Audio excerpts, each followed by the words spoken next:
இன்றைக்கு நமக்கு படிக்க வேண்டிய ரீடிங் பார்த்தீங்க அப்படின்னா மத்தேயு 10, 11, 12 இந்த 3 அதிகாரத்திலிருந்து ஒரு வசனம் நாம் படிப்போம். அது மத்தேயு 11ஆம் அதிகாரம் 28ஆம் வசனம். ஆண்டவர் சொல்வது என்ன? வருத்தப்பட்டு பாரம் சுமக்கிறவர்களே, நீங்கள் எல்லாரும் என்னிடத்தில் வாருங்கள், நான் உங்களுக்கு இளைப்பாறுதல் தருவேன். கடமையே என்ன ஆயிடுச்சு அப்படின்னு பார்த்தீங்கன்னா பாரம் ஆயிடுச்சு. நிறைய பேருக்கு வந்து கடமை, பிள்ளைகள் பற்றி ஒரு கடமை, பெற்றோர்களை பற்றி ஒரு கடமை, நம்மளுடைய கரியர், நம்ம வீடு வாங்கணும்னு ஆசைப்பட்டு ஒரு வீடு கட்டணும், இல்லை சபை சர்ச்சை கட்டணும், இதெல்லாம் ஒரு கடமையாக இருந்தது. என்ன ஆகிவிட்டது? அதுவே பாரமாக மாறிவிட்டது. அதை நினச்சி பழுவுறோம் நிறைய பேர். நம்ம ஒன்று கேட்குறோம், அந்த கடமையே என்ன ஆயிடுதுன்னா, ஆண்டவர் இதெல்லாம் புரிஞ்சுக்கினார். ஆண்டவர் இந்த உலகத்தில் இருக்கும்பொழுது அவர் தெரிந்து கொண்டார், நம்மலாம் இப்படி தான் அப்படின்னு.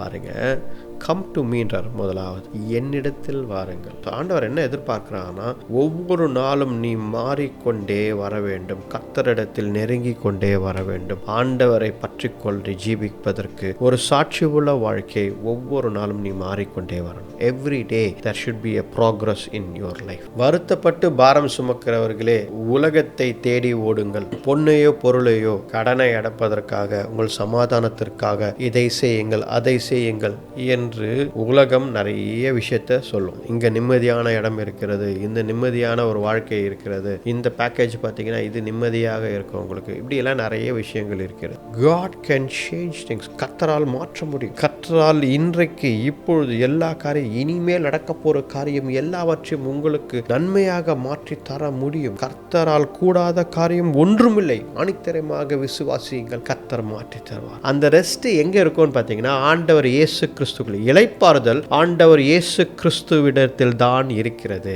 மனசு அலைப்பாயுது, கிளேசமா இருக்கு, நெருடலா இருக்கு. இந்த மாதிரி வார்த்தைகள்லாம் எனக்கு அவ்வளவா தமிழ் உங்களுக்கு தெரியும் வார்த்தைகள், ஆனால் இந்த வார்த்தைகள்லாம் நான் நிறைய ரீசெண்டாக என் குடும்பத்தில் தான் கற்றுக்கினேன். நான் வந்து எனக்கெல்லாம் இல்லை அப்படின்னு நான் சொல்லலாம்.